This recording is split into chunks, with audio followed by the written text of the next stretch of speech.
Last week, SigmaQuantLab's message was simple. The move towards 75,000 looked like a short-term rebound inside accumulation, not the start of a true expansion phase. That view held up. Bitcoin failed to convert that rally into a structural trend reset, and price is now back near the same 69 to 68,000 battle zone. So this week, the real question is not whether Bitcoin bounced. The question is, did anything in the market environment actually change? The cleanest place to start is the regime map. This is the SigmaQuant market environment layer, and across the main regime modes, structural envelope model, adaptive transition model, and allocation continuity model, Bitcoin still remains in accumulation. That matters because the regime map is not tracking one chart. It is combining structure, participation, valuation, sentiment, and market behavior into one environment. And the message right now is straightforward. The bounce did not change the environment. Bitcoin is still in accumulation. In the SigmaQuant framework, accumulation should not be read as uptrend starting soon. It means the market is still in a regime where downtrend or consolidation remains persistent, and where a true expansion phase is not yet expected. That is the key idea. The main reason last week's rally failed to become expansion is trend participation. The 30-day versus 365-day moving average cloud is still in a macro downtrend. This indicator measures whether shorter-term market behavior is actually participating in a broader trend, or whether it is just a temporary move inside a weaker structure. Right now, the answer is still the second one. The faster line came closer to the slower line, but the macro structure never flipped. So even though price rallied, the broader participation filter never confirmed the move.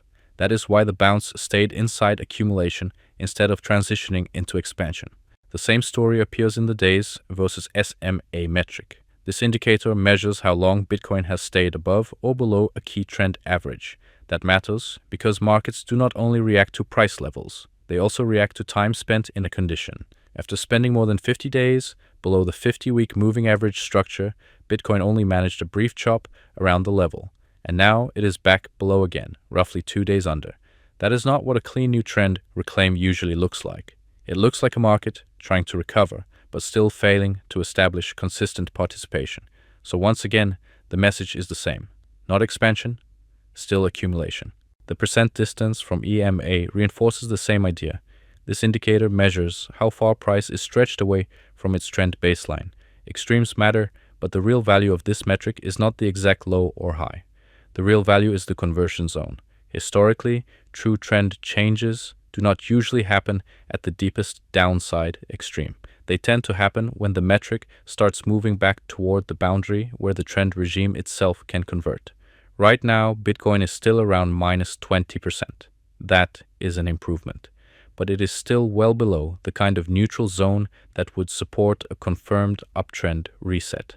So the market is less stretched than before, but still not trend confirmed.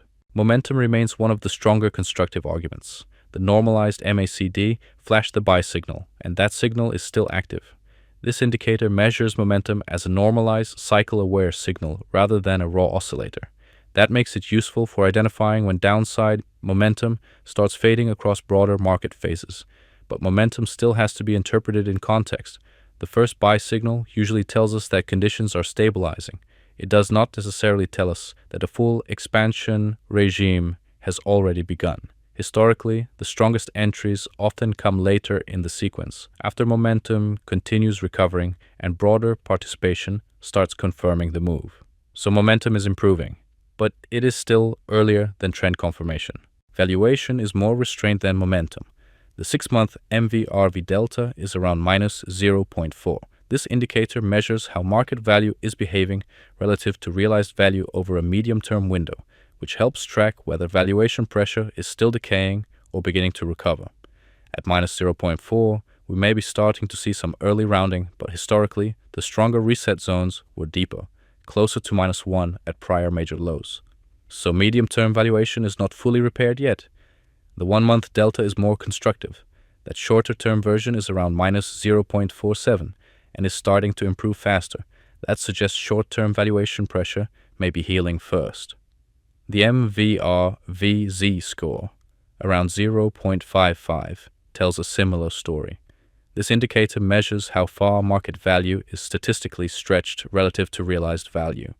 Historically, the strongest deep value zones tended to appear closer to zero or below, so valuation is no longer overheated, but it is also not yet in a fully reset deep discount state. Once again, the message is better, but incomplete. The statistical picture still supports a bottoming process rather than a confirmed trend reset. The Z-score price probability remains around the -1 sigma region and has drifted a bit lower again. This indicator measures how statistically stretched price is relative to its baseline. But the important point is not just where the local minimum occurs. Historically, price bottoms often form after the deepest statistical reading, not exactly on it. That is why this metric is useful. It helps define a bottoming window, not a magical exact bottom candle. So statistically, Bitcoin still looks like it is trading in a lower risk accumulation zone, but that still does not mean expansion has begun. Volume still does not show strong conviction. Meaningful volume is designed to focus on volume that actually reflects directional absorption and commitment, rather than just raw activity. And right now, both the weekly and daily readings still suggest low engagement. That matters, because true expansion usually needs broad participation. Strong trend phases are not powered by price alone. They are powered by capital coming in with conviction. For now, that conviction still looks limited, so the market may be stabilizing, but it is not yet attracting the kind of flow that usually supports a clean transition into expansion. The external flow cross-check tells the same story. During the rebound, buyer aggression improved and some of the broader market stress began to ease. But now that improvement is already starting to fade. US spot ETF net flows on the 7-day average have deteriorated again, and outflows are reappearing. That is important because it tells us the rebound did not build durable follow-through. Participation still looks soft. Conviction still looks limited, and the market still does not look like it is being carried by a strong fresh wave of demand. So the external flow read agrees with the internal SigmaQuant stack. This was an improvement inside accumulation, not the start of confirmed expansion. Structurally, the market is still holding together. The logarithmic growth band still place Bitcoin in the middle of the lower macro band, roughly the 55,000 to 87,000 region. This is important because the log bands are designed to map Bitcoin's long-term exponential growth structure rather than just short-term price fluctuations. Historically, this lower band has been the area where Bitcoin stops trading in premium territory and starts moving back into a structurally cheaper part of the cycle. In other words, this is not an expansion zone. It is a lower valuation macro region where the market typically shifts into downtrend persistence, consolidation, and base building behavior.